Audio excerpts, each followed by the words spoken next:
Like so many people, so many well-meaning people, I was really upset by what I was reading about climate change. And now, by the way, with California being on fire, I'm even more upset. But uh, all I was doing was occasionally sending out an angry tweet. I was what they call and what I call a slacktivist. And I knew that that wasn't going to cut it. So I got involved with this nonprofit called Arctic Base Camp, and Dr. Gail Whiteman, who actually lives and teaches in the UK.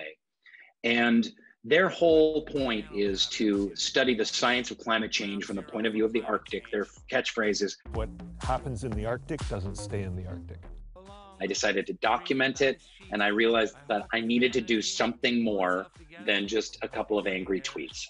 You've obviously got a huge following from the office. You've obviously got a lot of influence on Twitter. But did people find that it was a bit of a turn-off because it was a serious subject compared to comedy? What sort of response did you get? The response has been exactly what you'd expect. There's climate change deniers who have all of their usual kind of talking points and people that are very concerned. But what we were trying to do with this particular show was reach that middle demographic that might be confused, that might be in the middle, that might be on the fence. Maybe they live in mid-America and they've got a conservative uncle who doesn't buy the science, and then they've got friends at school that do buy the science, and they don't know what to think. So this was really a show for them.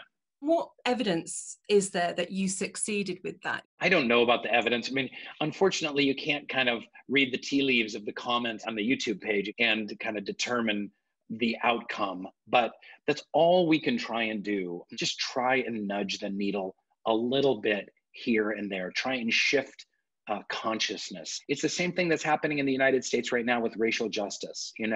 Like there's a whole set of people that they're never going to change their minds. They're never going to believe that there's such a thing as white privilege or that African Americans are suffering in systemic racism. Forget them.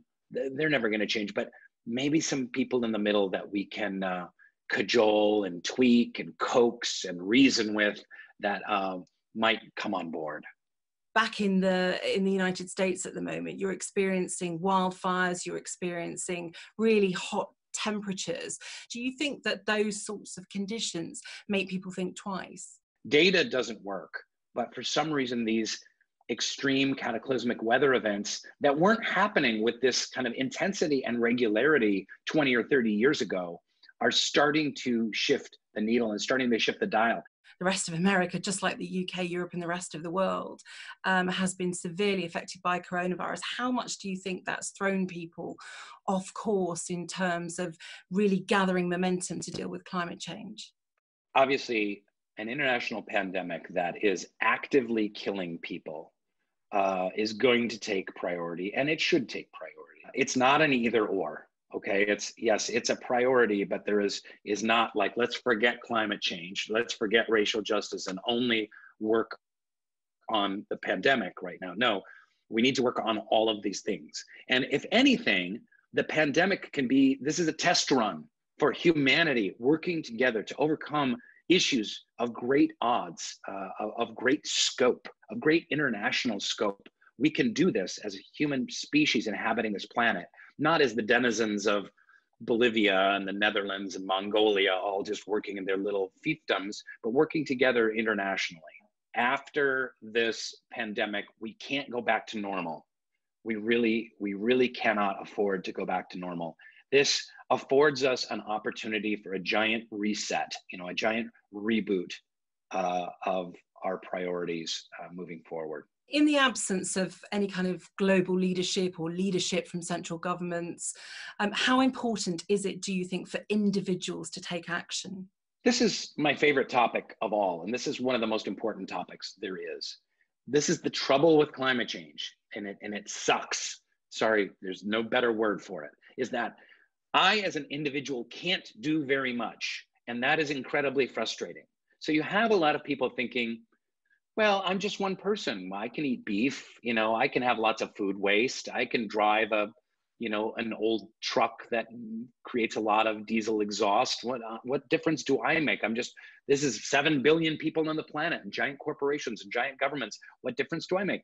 But You make a huge difference. We make a huge difference. We all make a huge difference because yes, one person doesn't tip the scales, but 1,000, maybe 10,000 does. Then if 100,000 people are all doing the same thing, if 1 million people quit eating beef, if 10 million people start to reduce their carbon footprint, if 100 million people start changing their ways, start commuting with bicycles instead of with cars, all of a sudden we can see an impact. So we need to shift our behaviors.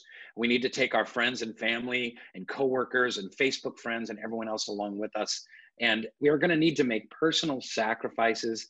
We love in the Western world to have a life of total convenience where we can hit a button on Amazon and anything we want shows up at our doorstep a day or two later.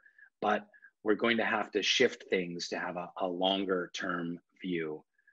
We've got to plant trees, support environmental organizations, and most importantly, we have to vote for science. Vote for people that are behind the science. Do you feel optimistic? I feel optimistic that big changes can be made and we can get ourselves out of the worst of this. It's very easy to get pessimistic when you look at the data and when you look at some of the things that happen. But there is a movement among young people, and that's where I feel my greatest optimism is what we just explored in the Idiot's Guide to Climate Change, is that this leadership like Greta Thunberg, who I got to interview, and Katie Eider, and so many other people, that young women, people in their teens and their 20s are leading the charge and helping make the change. And we need to get out of the way, allow them to lead. And that's really inspiring, the amount of young people that are behind the kind of drastic change that humanity is going to need to make to fix this thing.